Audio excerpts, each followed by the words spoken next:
Oke, assalamualaikum warahmatullahi wabarakatuh, sahabat tani. Nah, ada pertanyaan dari sahabat tani kita, Pak. Tanaman kopi saya buahnya kok terserang lalat ya, lalat buah ya, atau biasa kita sebut lalat penghisap, sahabat tani ya. Nah, jadi ya saya juga periksa-periksa di kebun kopi saya, ternyata juga ada ya. Tidak semua sih ya, tidak merata, sahabat tani. Ada juga yang bagus, ada juga yang tidak ya. Nah, kali ini judulnya kita membahas tentang lalat penghisap atau lalat buah. Maka sebelum saya bagikan, perlu saya terangkan dulu ya kepada sahabat tani dari mana dasarnya, datangnya lalat buah, sahabat tani ya. Sudah jelas, sudah pasti ada faktornya dan ada permasalahannya kenapa dia datang ya, begitu ya. Oke, kalau gitu sahabat tani simak ya. Oke, baik sahabat tani ya. Asal usul datangnya lalat buah penghisap itu didasarkan oleh faktor lingkungan, sahabat tani. Oleh faktor lingkungan. Ya, lingkungan apa, Pak? Ya, lingkungan yang tidak bersih. Apalagi kalau kebun kita itu dekat rawa-rawa ya, atau lembab ya, banyak kelembapan gitu. Itu juga bisa mengundang lalat buah. Nah, jadi Pak, bagaimana cara kerja lalat buah? Kok bisa lalat buah menyerang buah kopi? Begini sahabat tadi, lalat buah yang betina itu ya, sewaktu sebelum bertelur, lalat buah itu akan mencari tempat untuk dia menyuntik ya, menyuntik larva atau telur ya. Jadi karena biasa lalat buah paling senang dengan yang berwarna merah, apalagi cerah ya, contoh seperti cabai merah ya. Nah, cabai yang sudah merah dan juga buah kopi yang sudah merah. Jadi itu mengundang dan bikin lalat buah tertarik untuk menyuntikkan larva atau telurnya ya. Nah, seperti itu sahabat tadi cara kerjanya lalat buah atau lalat penghisap ya.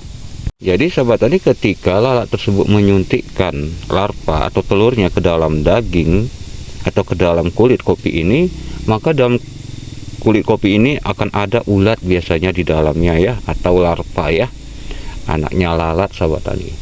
Jadi anak lalat tersebut akan memakan seluruh daging yang ada di dalam kopi sampai masuk ke dalam biji.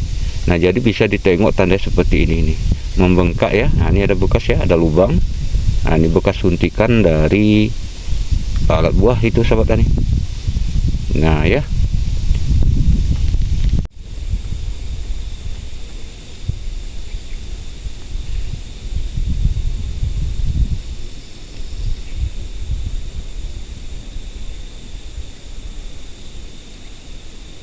nah oke. Terlihat larva ini sudah ulat ini mulai masuk ke dalam kulit kopi karena tidak tahan dengan cuaca terik, sahabat tani. Itu dia. Ini sudah pasti ya, jaminan kualitas biji kopi udah menurun, sahabat tani. Nah, ini ulatnya nih.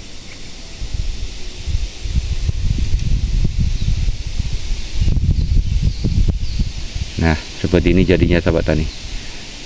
Jadi di setiap tanaman kopi kita, biarpun pohonnya sehat, di saat sudah mulai berbuah, pas masuk musim pemasakan buah, itu pasti ada yang beberapa buah yang akan terkena, sahabat tani.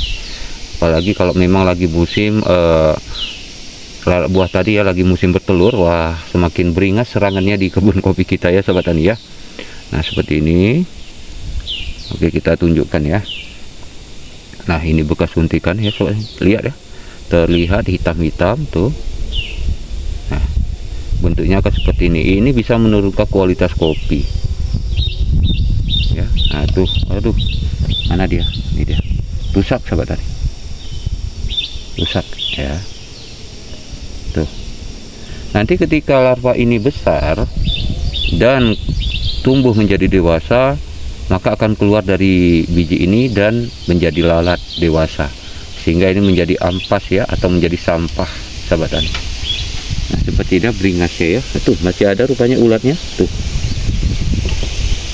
Nah, ini dia, berbahaya sekali ya sahabat tani ya. Kita tanaman kopi kita dimanapun itu ya pasti ada bakal terkena serangan sahabat tani. Jadi itu tadi ya, faktor lingkungan. Yang kedua ya, yang kedua itu akibat dari kurangnya kita melakukan pemangkasan kopi sahabat tani.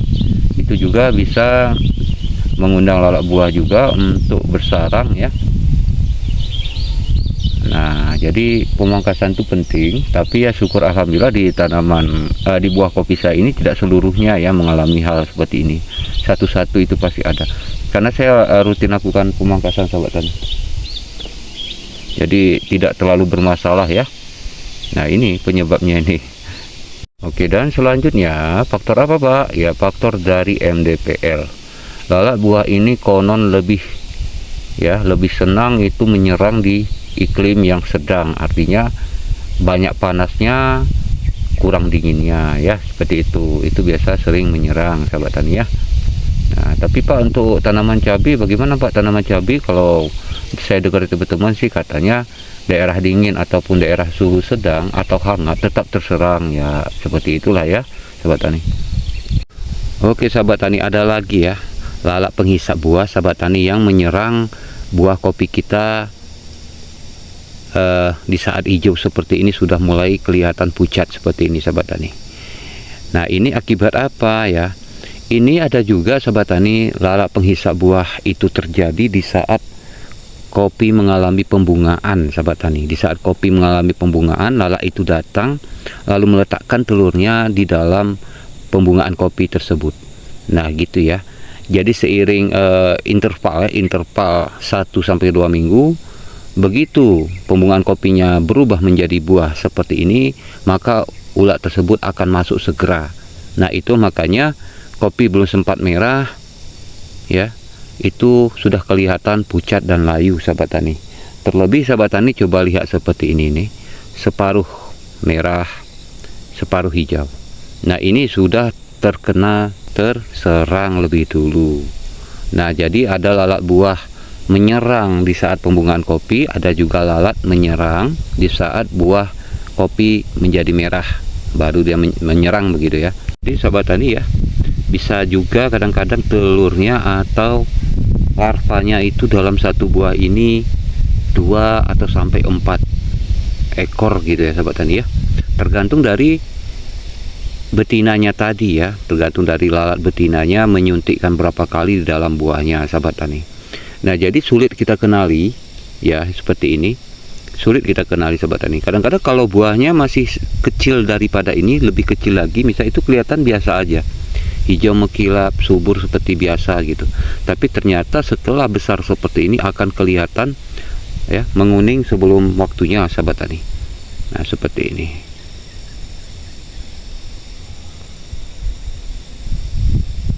Jadi banyak faktornya nih sahabat tani. Lalat hisap ini menyerang tanaman kita ini ya, apalagi kopi. Nah, jadi ya intinya di mana ada bumi ya pasti ada lalatnya ya, gitu ya sahabat tani ya. Nah, sudah pasti ini bakal menyerang sahabat tani. Loh, jadi apa solusinya Pak? Oke, kan kita bagikan ya. Oke, solusinya sudah jelas ya, ada pasti kebersihan lingkungan ya. Tanaman kopi kita harus bersih. Nah, itu sudah pasti ya sahabat tani ya.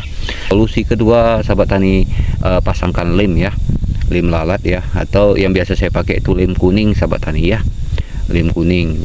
Nah, itu banyak di toko-toko ya, tinggal dicari. Oke, yang ketiga adalah yaitu dengan memelihara predator sahabat tani ya. Predator itu apa Pak? Ya, predator seperti misalnya ya serangga ya sahabat tani, serangga, semut atau semacamnya sahabat tani ya. Jadi Pak, bagaimana Pak, kan semut ini juga merusak tanaman kopi juga gitu ya. Memang ya, jadi di sini agak bingung, saya harus beri solusi yang paling efektif itu seperti apa tuh, agak bingung sahabat tani ya. Yang jelas ini saya bagikan solusinya, sahabat tani tinggal pilih sendiri cara alternatif apa. Dan selanjutnya, cara yang selanjutnya adalah pemberian pestisida ya, atau obat untuk menangani hama lalat itu tadi ya. Jadi saya sering memakai pestisida itu kalau memang serangannya meluas ya sahabat tani, baru saya gunakan pestisida itu yang bermerek Joker ya sahabat tani ya. Nah itu banyak juga di toko pertanian dan harganya pun murah ya. Setahu saya waktu itu saya beli 22.000, tapi tempat sahabat tani ya nggak tahu lah ya, mereknya Joker ya. Nah dan selanjutnya untuk kita cek kembali ya sahabat tani ya, untuk selanjutnya itu kita cek kembali, kita kaji ulang ya perkembangan dari lalat buah yang menghisap buah kopi kita ini sahabat tani.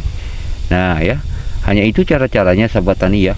Tapi ya ini ya sahabat tani ya, kalau dari saya sahabat tani, kalau dari saya dulu sudah pernah saya rutin gunakan pestisida lem kuning atau lem perekat untuk menjebak lalat ya. Tapi ternyata sahabat tani, semakin kita pasang jebakan, semakin kita racuni lalat penghisap buah tadi atau penusuk buah, itu populasinya semakin banyak sahabat tani, semakin ramai, semakin banyak gitu. Sampai-sampai saya bingung harus bagaimana ya sahabat tani ya. Nah karena populasi ini, lalat buah ini sekali bertelur itu bisa ribuan sahabat tani, apalagi kalau lagi musim bertelur ya. Ya itu bisa ribuan, nggak terkendali sahabat tani. Jadi kalau saya sendiri, saya gunakan sistem pasrah atau ya pengendalian ya, cara saya lakukan pemangkasan gitu sahabat tani, pemangkasan. Jadi buah itu kan dia akan terganggu kalau kita terus lakukan pemangkasan, itu akan terganggu. Apalagi lalat buah paling tidak suka kalau panas ya gitu sahabat tani ya. Nah itu cara saya selama ini sahabat tani, makanya saya tidak terlalu memikirkan dengan obat-obat untuk menangani ini, karena ribet ini sahabat tani ya. Ini saya bicara jujur aja, buat apa saya ngomong wah ini ampuh, wah itu ampuh gitu, nanti ujung-ujungnya sahabat tani kecewa gitu, mana katanya ampuh tapi udah kami pakai, nah gitu, tapi kok nggak ada kurangnya gitu. Nah jadi cara sesatunya adalah pasrah aja sahabat tani, pasrah aja ya, jaga aja kebersihan lingkungan, itu lalat buah itu biasanya akan hilang dengan sendirinya. Apalagi untuk sahabat tani yang rajin pruning ya, pemangkasan. Nah itu banyak sekali manfaat pemangkasan itu sahabat tani. Oke, jadi ya itu tadi ya sahabat tani ya, tidak merata ya, ada yang terkena ada yang tidak. Jadi kalau bagi saya ya itu hal biasa sahabat tani ya, memang bakal terjadi penurunan produksi karena lalat ini memang bakal merusak biji kopi, bahkan kualitasnya akan menurun. Tapi apalah daya ya, karena berbagai cara pun sudah saya coba sahabat tani, tapi bukannya berkurang, malah populasinya tambah banyak. Sama seperti sahabat tani ya, cobalah kalau sahabat tani itu yang bertani cabai, pasti kewalahan juga kan, bahkan sudah berbagai macam cara begitu ya, tapi tetap ada yang terserang sahabat tani. Tapi kalau untuk kopi saya rasa sih tidak terlalu bermasalah sahabat tani ya, kalau saya rasa, karena yang biasanya tanaman apapun itu, biarpun tanaman itu sangat sehat sekalipun, pasti ada juga yang terserang, itu udah pasti sahabat tani ya. Oke, kalau begitu sahabat tani ya, semoga bermanfaat, semoga solusi ini bisa membantu Anda. Silahkan Anda coba, kalau memang Anda punya anggaran, kemampuan dana ya silahkan beli obat-obatnya ya, atau lem kuning jebakannya gitu ya sahabat tani ya. Jadi oke, kalau begitu sahabat tani, assalamualaikum warahmatullahi wabarakatuh.